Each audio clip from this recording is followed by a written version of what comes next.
Who am I? Why am I here? Where am I going? In the name of progress, modern man has tried to answer those questions without reference to God. But the answers that came back were not exhilarating, but dark and terrible. You are the accidental byproduct of nature. There is no reason for your existence. All you face is death. Modern man thought that in killing God, he had freed himself from everything that repressed and stifled him. Instead, he discovered that in killing God, he had unwittingly killed himself. For if God does not exist, man's life is ultimately absurd. If God does not exist, then man and the universe are inevitably doomed to death. Like all biological organisms, man must die. His life is but a spark in the infinite darkness, a spark that appears, flickers, and then dies forever. Scientists tell us that the universe is expanding, and as it does so, it grows colder and colder. Eventually, there will be no heat at all. There will be no light. There will be no life. This is not science fiction.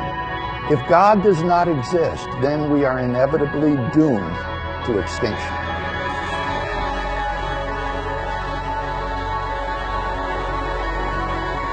Now, what does all this imply?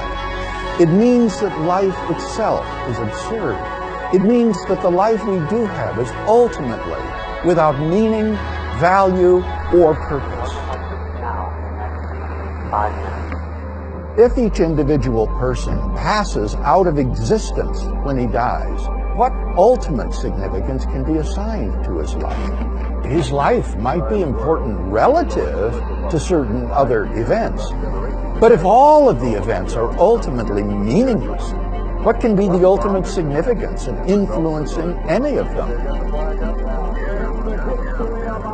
Mankind is thus no more ultimately significant than a swarm of mosquitoes, for their end is all the same.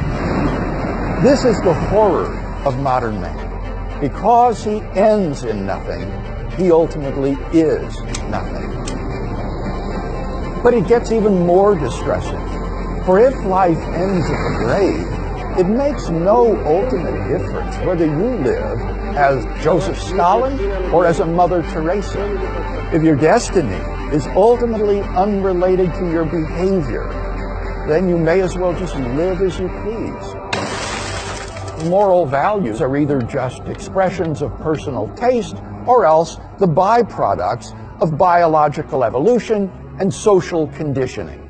Who's to say whose values are right and whose are wrong? Now think of what that means.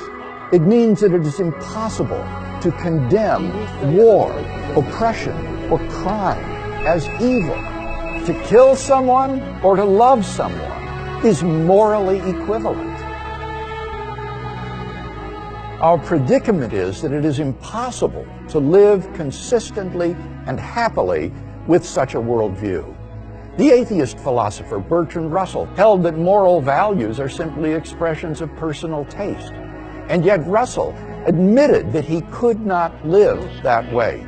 He therefore found his own worldview, and I quote, "incredible. I do not know the solution," he confessed. If death stands with open arms at the end of life's trail, then what is the goal of life?